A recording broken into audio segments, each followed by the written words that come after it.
Hey guys, what's going on? I hope you're all doing well. Welcome back to the 4th episode of comparing popular free clients against each other to determine which free client offers the most value. Last episode was the Envy client versus the Coffee client, with the Envy client coming out on top. Today we have Lumina versus ThunderHack. This is the last episode of introducing new clients, and in the next episode winners will face off against other winners, and this is where I think things will get a little bit more interesting. Before we get into today's video, I'd like to quickly shout out the legends that support this channel. If you enjoy my content and want to help me make more content like this in the future, please consider looking at the benefits down below. Thanks guys! To make things as fair as possible, I'm going to be ranking the following things from each client with a score of 0 through to 10, for a total combined score of 50. The client with the highest score will then move on to the next bracket. So starting with the Lumina client. Lumina is a free and open source Ghost client that can be found on GitHub. The client does also have a custom website where the paid for version is advertised, but clicking the purchase button does not actually do anything, and in any case today's video is focusing on the offered free version. Downloading Lumina is as simple as downloading the jar file from the GitHub releases page. Lumina does require the Fabric API to launch, though this is not listed in the client's download instructions. The instructions also lack the client's default keybind, which is left alt. Downloading Lumina is not hard, it is actually fairly easy, but it is made more difficult by the lack of information. 3 out of 10. Lumina comes with two different GUI skins. I personally prefer the secondary skin over the default one. Sadly, there are no custom options or settings offered by either GUI skin. The only choice you have is which skin you use. I also dislike how the text escapes the background and overflows on the screen.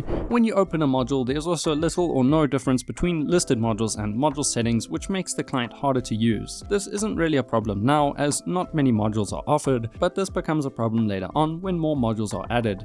The client does offer a click and drag HUD editor, but there are only two render modules, the client's logo and the feature list. Another thing I dislike is the client's GUI keybind. It needs to be pressed 2 times, and as I said in my last review, this is supposedly a feature of the Ghost client, making it less detectable, though any key pressed after left alt opens the GUI, effectively making this feature useless. And on top of that, I find this kind of annoying. The GUI also comes with animations. Generally speaking, I'm all for animations, but the offered animations are slow and I just don't like them. I really don't have many positive things to say about the client's GUI, but it does work. 2 out of 10. When it comes to combat modules, Lumina's target audience is hacking on vanilla Crystal PvP servers rather than HVH or hacker vs hacker servers. With this in mind, the client offers a few modules. Crystal Pop. This module automatically hits nearby end crystals to explode them. The module offers a few settings and it works well in tandem with Crystal Spam. This module spam places end crystals. The module again offers a few settings, and while it is listed under Ghost modules, this is more blatant than the Crystal Placer. This module places end crystals around you. This is more legit, but not as fast as Crystal Spammer. Auto Double Hand. This module has a surprising amount of settings. The module tries to stop you from getting double tapped by end crystals, and the module actually works better than I expected it to. Lumina does not really offer a huge amount of modules, and only a few of the offered modules are customizable, though I will say that the few modules that are offered do work. 4 out of 10. Once again, the selection of offered utility modules is, well, not very extensive. The client does offer a pretty good looking ESP. This module has a few modes, with the glow mode looking like shader ESP offered in other clients.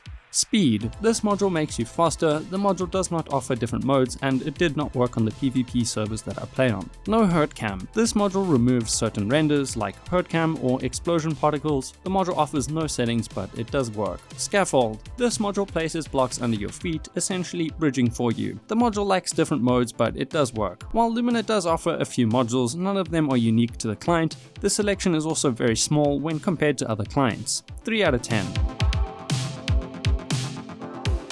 Lumina does not come with some of the features offered in other clients like a proxy management system or account manager.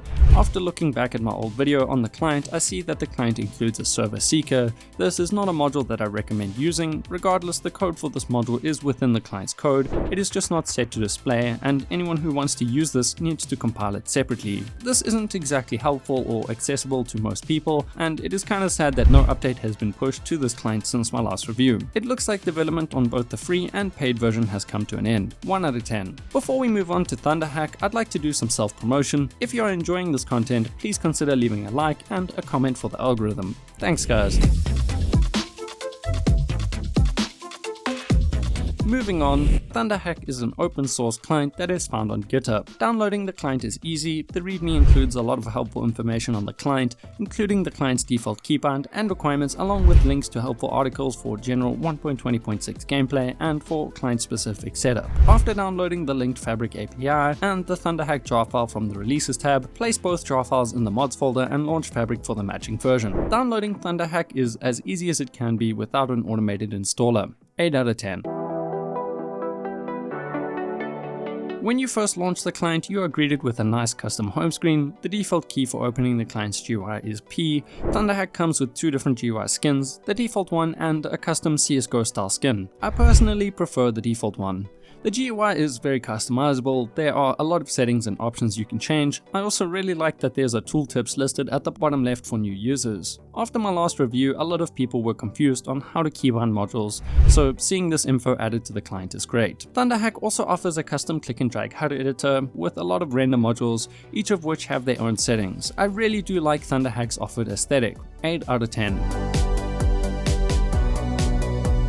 When it comes to combat modules, ThunderHack offers a wide variety of modules. There is also an inbuilt config system and base configs for popular servers. You can list these configs with the @cfg cloudlist command in chat, and you can load configs with the @cfg cloud and then the name of the config. This is sick for new client users, and it is genuinely a good place to start configs wise. Moving on to some of the offered combat modules. Auto Crystal. This module places and explodes end crystals. There are so many settings, and the module works well with a good config. Auto Crystal Base. This module places obsidian for crystal aura so that you can use crystals in areas that are not made out of obsidian or bedrock. TNT Aura. This module places and ignites TNT to damage nearby players. ThunderHack offers a huge selection of both popular and obscure modules, all with a lot of settings. 8 out of 10. Moving on to the utility modules, ThunderHack again offers a huge selection of modules. I obviously can't cover all of them here, but let's take a look at a few of the interesting and obscure ones. Water Speed. This module lets you move much faster in water. It does not work on all servers, but it is a great module when it does work. Elytra Recast. This module offers some insane speed exploits for popular servers like 2b2t.